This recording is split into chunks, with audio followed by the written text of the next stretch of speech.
તો વાત કરીએ સુરેન્દ્રનગરની તો સુરેન્દ્રનગરના પાટડી સફાઈ કર્મીના મોતનો મામલો, જ્યાં મૃતકના પરિવાર અને આગેવાનોએ બેઠક કરી હતી। આરોપીઓની અટકાયત ન કરાતા પરિવારજનોમાં રોષ જોવા મળ્યો છે। ત્યારે પાટડી બંધ કરવાની ચીમકી ઉચ્ચારી હતી, જ્યાં ચીફ ઓફિસરને બચાવવાના આક્ષેપ છે। ત્યારે એટ્રોસિટી એક્ટ મુજબ સહાય ચૂકવવા માંગ કરવામાં આવી છે, જ્યાં જવાબદાર સામે પગલાં લેવા માંગ કરવામાં આવી છે। ત્યારે પોલીસ મથક સામે ધરણા કરવાની પણ ચીમકી ઉચ્ચારવામાં આવી। 21 તારીખે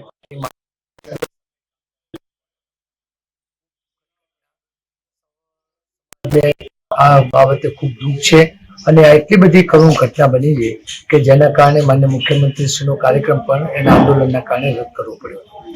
આવતીકાલે પ્રેસ મીડિયાના માધ્યમથી, સોશિયલ મીડિયાના માધ્યમથી અને જુદા જુદા વિઝ્યુઅલ પરથી મને જાણવા મળ્યું કે માન્ય ધારાસભ્યશ્રી અને ભારતીય જનતા પાર્ટીના આગેવાનો એ પીડિત પરિવારની મુલાકાતે ગયેલા અને એમને જુદી જુદી યોજના અંતર્ગતના હુકમોના કાગળ એમને સુપ્રત કરેલા। પરંતુ જ્યારે પીડિત પરિવારે એક માગણી કરેલી અને ત્યારે જિલ્લાનું પ્રશાસન પાટડી ખાતે ઉપસ્થિત હતું અને એમાં ખાસ કરીને માન્ય કલેક્ટર સાહેબ અહીંયા ઉપસ્થિત હતા અને કલેક્ટર સાહેબે એમને સંપૂર્ણ લેખિત બાંયધરી આપી હતી।